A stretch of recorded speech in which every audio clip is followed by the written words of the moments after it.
మన vice chairman municipality councillor Narasimhulu నేను మొత్తం 6 లక్షలు ఇచ్చినాను.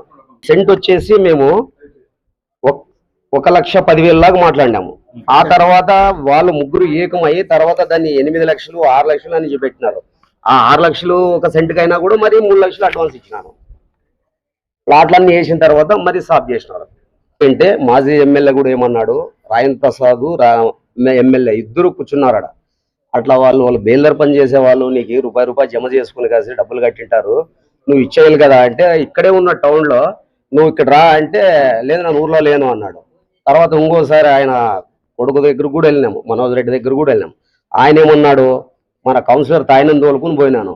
పోయింటే అనా డబ్బులు వచ్చేది ఉంది వారికి ఇవ్వము, నీకు పట్టుకుని కాసి నీకు ఇస్తాను అని చెప్పినాడు మనోజ్ రెడ్డి కూడా.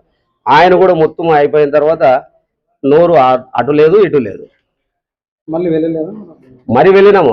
అది ఎందుకు రిజిస్టర్ కాలేదంటే నువ్వు ఎందుకు మరి దాని దగ్గర పోతావు అని మరి మన ఎమ్మెల్యే అన్నాడు సాయిప్రసాద్ రెడ్డి. తిరిగా కానీ నాకు సెలవు ఇవ్వడం లేదు, డబ్బులు ఇవ్వడం లేదు.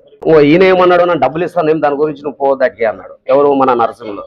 ఇస్తాను అనుకుంటే రోజు ఎప్పుడు కనబడితే అప్పుడు అడిగితే 5 రోజులుగా ఎవరో గుప్తాయ కొంటాడు, వాళ్ళు కొంటారు, వీళ్ళు కొంటారు, లేదా రాజేంద్ర ప్రసాద్ ఒక్కడే తీసుకుంటాడంట అని ఈ మాటలు చెప్తున్నారు.